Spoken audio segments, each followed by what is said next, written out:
Well, not long ago, two intriguing images went viral on the internet. They were supposedly leaked screenshots of the prototype. At the time, the whole community quickly picked up on the topic, and discussions spread everywhere. However, it didn't take long for Mob Games to officially deny everything, stating that both images were nothing more than fake creations. You know, I feel like this whole situation with those two PNG files is actually very telling. In my opinion, it could serve as a perfect foundation for a video where we speculate about what the prototype might truly look like and carefully analyze every hint about his appearance.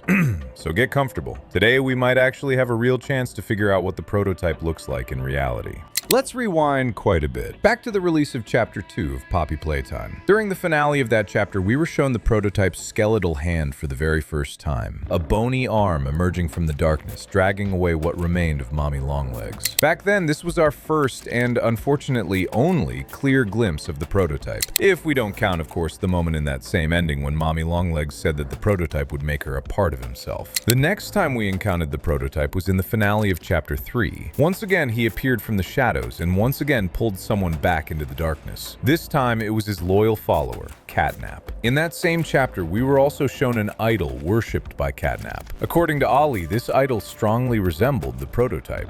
Then, in the latest chapter of Playtime, Chapter 4, we were shown another side of him. Instead of just skeletal arms, we finally saw his massive, crab-like mechanical legs. These legs are incredibly powerful, and the prototype doesn't hesitate to use them to smash through walls, windows, and pretty much tear the factory apart from the inside. Naturally, we've received even more fragmented glimpses of him in the promotional materials for Chapter 5 of Poppy Playtime. Thanks to the cinematic trailers, we now have reason to believe that the prototype likely has a symmetrical body structure, as he appears to possess two identical skeletal arms. Through the cassette recordings, we also learn that the prototype has at least one glowing yellow eye. Additionally, it seems that his main body is disproportionately small compared to his enormous crab-like legs. In almost every promotional video, his arm appears on screen. Not just the arm itself, but also a sleeve-like attachment. This accessory closely resembles the Grab Pack's sleeve design. Moreover, several official artworks contain subtle hints about his full appearance. For example, in a New Year's illustration by Mob Entertainment, there was a painting featuring a clown whose sleeve accessories looked nearly identical to those worn by the prototype. That feels almost like a direct clue about his design. Even during the ARG for Chapter 4, we received an image filled with scattered sheets of paper. When combined, those sheets formed a silhouette resembling a clown figure. Something similar to a jester's hat could also be spotted, reflected in a scalpel during the cinematic for Chapter 5. And as the final cherry on top of this clown-themed theory, there's the shattered glass in the Chapter 5 trailer. If you try to piece the fragments together, you can almost reconstruct the prototype's face.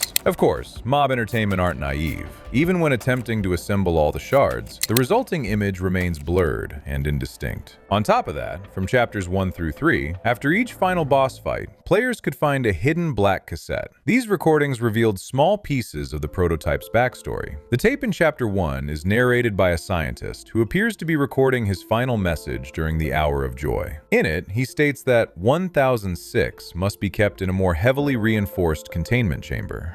In addition, that same tape emphasizes just how intelligent the prototype truly is. Further confirmation of his extraordinary mind appears in the black cassette from Chapter 2 of Poppy Playtime. It reveals that 1006 dismantled a clock and transformed it into something resembling a laser pointer. Using that device, he disabled the surveillance camera and positioned himself in its blind spot. As a result, the scientists were unable to locate him and assumed he had escaped. However, the moment the first researcher entered his containment chamber to confirm the escape, the prototype attacked him. Finally, in the Chapter 3 tape, we hear a direct exchange between a scientist and the prototype. The scientist claims there's something unique about him, a certain mystery that distinguishes him from the other experiments. In response, the prototype questions the scientist, asking whether he feels satisfied with his inhumane experiments and what emotions they truly bring him. Taking all this information together, I can confidently say that the prototype is shaping up to be the most terrifying antagonist of the entire series. He isn't just a flesh-hungry toy or a mad scientist. He is a calculated mastermind, a puppeteer who has been pulling the strings from the shadows, guiding us exactly where he wants us to go.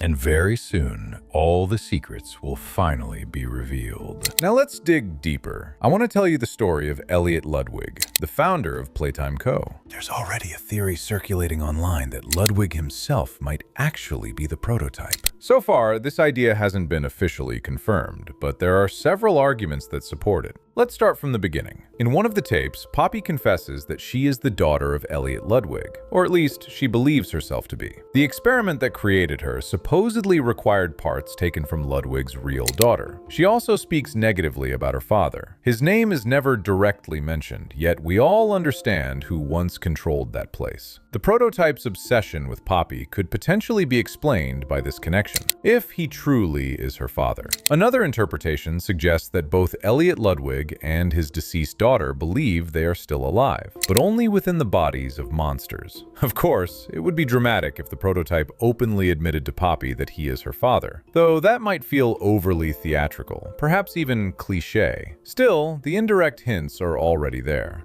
And yes, Elliot Ludwig is canonically dead. That fact actually strengthens the theory. He passed away before the Bigger Bodies initiative began. In 1990, Harley Sawyer proposed this initiative to the company, around the same time Ludwig died. It's entirely possible that the doctor suggested using the former CEO's body for experimentation. This leads to another chain of events that may indirectly support the idea that Ludwig became the prototype. The prior relationship between Sawyer and Ludwig could explain why the prototype initially trusted the doctor and didn't eliminate him immediately.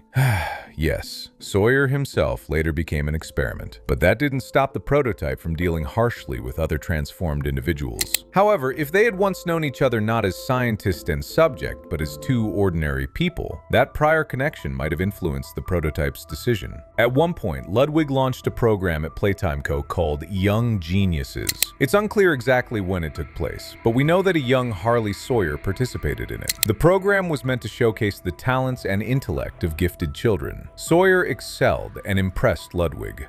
As for how exactly he created the prototype, that remains unknown. If we accept the theory that the prototype is Elliot Ludwig and that the human bones visible in his arms belong to Ludwig himself, then their unusual dynamic becomes easier to understand. On the other hand, Sawyer genuinely seemed fascinated by the prototype. One of the tapes confirms his scientific curiosity. Perhaps the prototype was his most unique creation, one he kept hidden from most of Playtime Co.'s leadership. It's even possible that no executive ever knew he used Ludwig's remains in the process. Eventually, Sawyer himself became an experiment. Then came the hour of joy, the toy uprising. According to the doctor, he didn't know what the prototype was planning, and he even speaks about him with a strange sense of ironic admiration. The uprising didn't seem to shock him entirely. This could imply that, as experiments, the doctor and the prototype were communicating. They may have discussed long-term cooperation, which seemingly lasted for 10 years after the hour of joy. But something tells me Sawyer may have been secretly preparing to eliminate the prototype. For years, he teased him with some mysterious experiment, something the prototype desperately awaited. We know the prototype is constantly in a hurry, deeply anxious about time, and 10 years have already passed. The prototype truly has no time left, and Sawyer surely understood that. He may have been deceiving him all along, carefully collaborating while gradually pushing him toward instability. The prototype's patience could only stretch so far, and Sawyer likely recognized that. That's why I suspect the doctor may have been preparing a conspiracy against the prototype. Perhaps that's even why he was treating and repairing the other monsters, positioning himself carefully for a final move.